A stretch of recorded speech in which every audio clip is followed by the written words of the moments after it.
ఏదో చదువుకెళ్ళిపోవడం కాదు, దండకం చదివినట్టు, ఏమండి పద్యం చదివినట్టు ఉండకూడదు. అదేంటది టాలెంట్.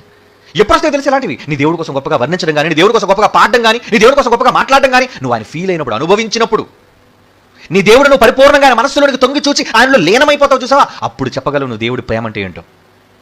ఇన్వాల్వ్ అయ్యి చెప్పడం అంటారు దాన్ని, ఇమ్మర్స్ అయ్యి చెప్పడం అంటారు దాన్ని. మీరు ఎప్పుడైనా దేవుడు అలా ఫీల్ అయ్యి చెప్పారా? మీరు చెప్పండి రా, మీ మాటలు కూడా రుచికరంగా ఉంటాయి.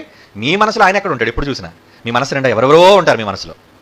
నోరిప్పితే కొంతమంది బూతులు, నోరిప్పితే కొంతమంది చెత్త మాటలు, నోరిప్పారంటే ఆ పక్కన కోసం కబుర్లు, ఇవే కదా నోటంబడి వచ్చేవి. ఇంక దేవుడు మీ హృదయాన్ని ఎప్పుడు మెచ్చుకుంటాడు చెప్పండి? ఎందుకంటే మీ హృదయం అంతా దాంతో కల్మషంతో నిండిపోయింది, లోక సంబంధమైన వాటితో.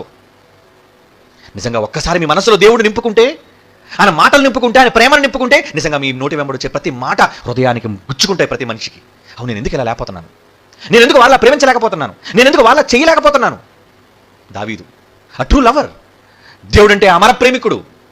ఒక వరం అడుగుతున్నాడండి దావీదు, ఎంత గొప్పడో చూడండి. దేవుడిని ఒక వరం అడుగుతున్నాడు. ఏంటి ఆ వరం? ఏముందా వరం అనుకున్నారు? చూడండి, ఒక మంచి మాట 27వ కీర్తనలోని 4వ వచనం.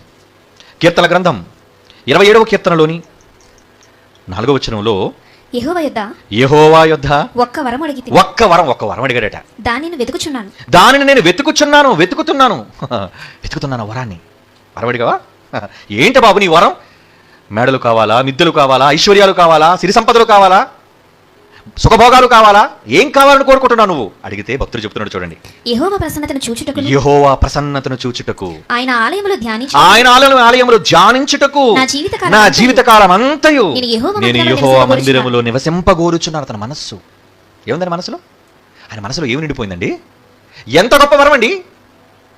ఎప్పుడు మీరు ఇలాంటి వరం కోరుకున్నారా? నన్ను ఎప్పుడు కూడా మా ఆయన దగ్గర నుంచి ప్రభువా, మా ఆయన ఎప్పుడు నా దగ్గర నుంచి ప్రభువా, మా పిల్లలు ఎప్పుడు నా దగ్గర నుంచి ప్రభువా, డబ్బు ఎప్పుడు నాకే ఇచ్చే ప్రభువా. మనిషి నోరు విప్పిన నాట నుంచి తన స్వార్థం కోసం అడగడమే అలవాటు పడ్డాడు. కానీ నిజంగా ఒక భక్తుడైన వాడు, ఏం దావీదు గొప్పడు కోటీశ్వరుడు అనుకున్నారా? అన్నీ చూశారండి జీవితం. శ్రమ, కష్టం, కన్నీళ్లు, బాధ, లేమి అన్నిటినీ చూసిన భక్తుడు ఏమని మాట్లాడుతున్నాడు? యెహోవా యొద్ద ఒక్క వరమును అడిగితే, నీ ఒక్క వరమే తండ్రి, ప్లీజ్ నాన్న ఒక్క వరమేవా. ఏంటి నాయన నీ కోరిక? అడిగితే దాన్ని నేను వెతుకుతున్నాను వరాన్ని. ఏంటి ఆ వరం? యెహోవా ప్రసన్నతను చూచుటకు. ప్రసన్నత అంటే ఏంటి?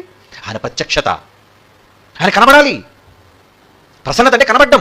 దేవుడు ప్రసన్నుడు కావాలి, దేవుడు కనబడాలి. కనబడుతున్నాడా నీ జీవితంలో? నీ మాటల్లో కనబడుతున్నాడా? నీ ఆలోచనలో ఉన్నాడా? నీ పాటల్లో ఉన్నాడా? నీ మాటల్లో ఉన్నాడా? నీ బ్రతుకులో ఉన్నాడా? ఏం చూపించగలుగుతున్నావు దేవుణ్ణి? కానీ దావీదు కోరుకున్నాడు ఏమని? యెహోవా ప్రసన్నతను చూచుటకు ఆయన ఆలయములో ధ్యానించుటకు నా జీవితకాలం అంతయు, లైఫ్ టైం మొత్తం, అవసరమైతే ఈ జీవితం అంతా కూడా ఆయన ఆలయంలో పడి చావాలనుకుంటున్నాను. మీరు ఇష్టపడతారుగా అవుతుంటుంది కానీ టైం చూస్తుంటారు, ఇంకా ఏంటి టైం అవ్వలేదు ఏంటి, ఎంత తొందరగా అయిపోతుంది, మాటికి గడియారం వంక చూద్దుగానే ఎక్కడికి వెళ్ళిపోతావు? నీ టైం ఎవడు ఎత్తుకెళ్ళిపోడు.